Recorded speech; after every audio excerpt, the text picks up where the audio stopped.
Here's the next video in our Friendsgiving Thanksgiving Palooza. And so I'm gonna show you how to make a cheese board. This is nice because it's a really great way to feed people throughout the whole day. They're really not that hard, but they look really fancy, so they look like you put a lot of effort into them. And it gives people something to graze on all afternoon. So it's a really nice lunch thing if you're doing a later dinner, or even a mid-morning if you're gonna be eating sort of mid-afternoon. It's a great way to not have to make an entire meal for people, but they're not starving by the time you eat dinner. So, the basics of a cheese board are you want at least 3 types of cheese, if not 4. So right here I've already sliced this all up, but this is a cranberry white cheddar, which again sounds super duper fancy. And I like to slice them all different ways so that they all look a little bit different.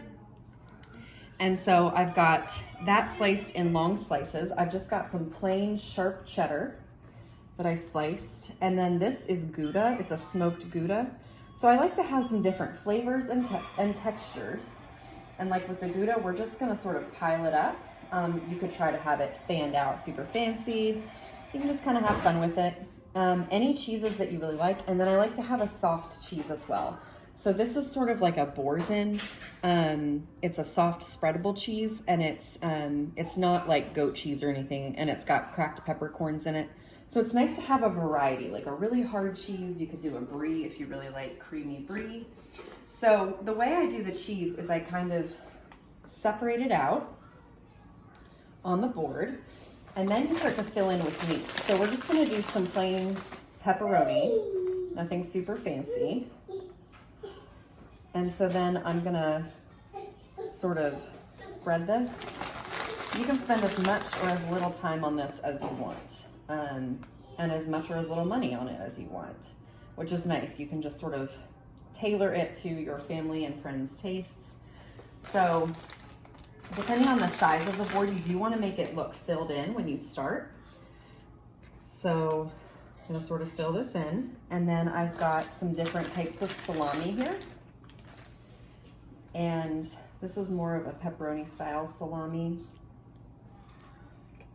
And so then you can kind of fold the meat to lay on top of itself so that it's more than just a pile of meat, which makes it really visually appealing. This one kind of comes apart. This is a spicy salami. It's called calabrese. And this just came in like a multi-pack. So this is like a pepper. And so we're gonna sort of fold those over. And then sometimes if you have some softer meats, you can even roll them if they'll stay rolled for you. So we're just gonna kind of set these up here. So the basics of a cheese board are obviously cheese, some kind of meats, and then crackers. And then I like to have some kind of nut and even some dried fruit sometimes. So if you have some really nice dried apricots or even raisins or cranberries, those are really good. Just kind of whatever suits your fancy. Olives are really good on it too. So we're gonna have that, and then we've got our salami here.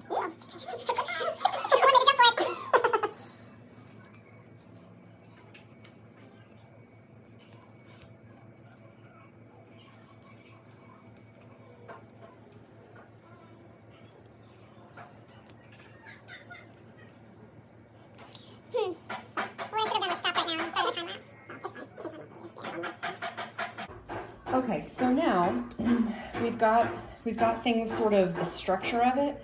So now we can fill in with crackers and nuts and things like that. So you could do a bowl of nuts if you wanted. I'm just gonna do a pile of them in the middle here to kind of fill in. And like I said, really what you want more than anything is to not just have huge gaps. It's gonna make it look just more visually appealing and make people feel like they've really got a lot to choose from.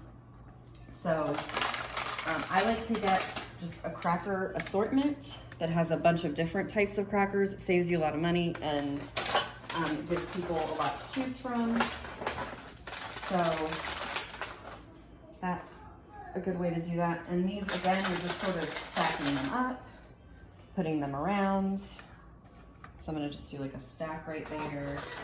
We'll fan some of these out here. So you're just kind of looking to fill it in.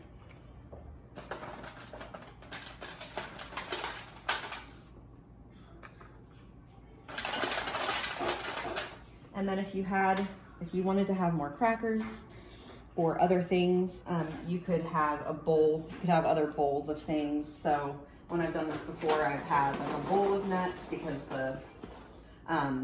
the tray was full of other things. So you can have things along the side as well if you want.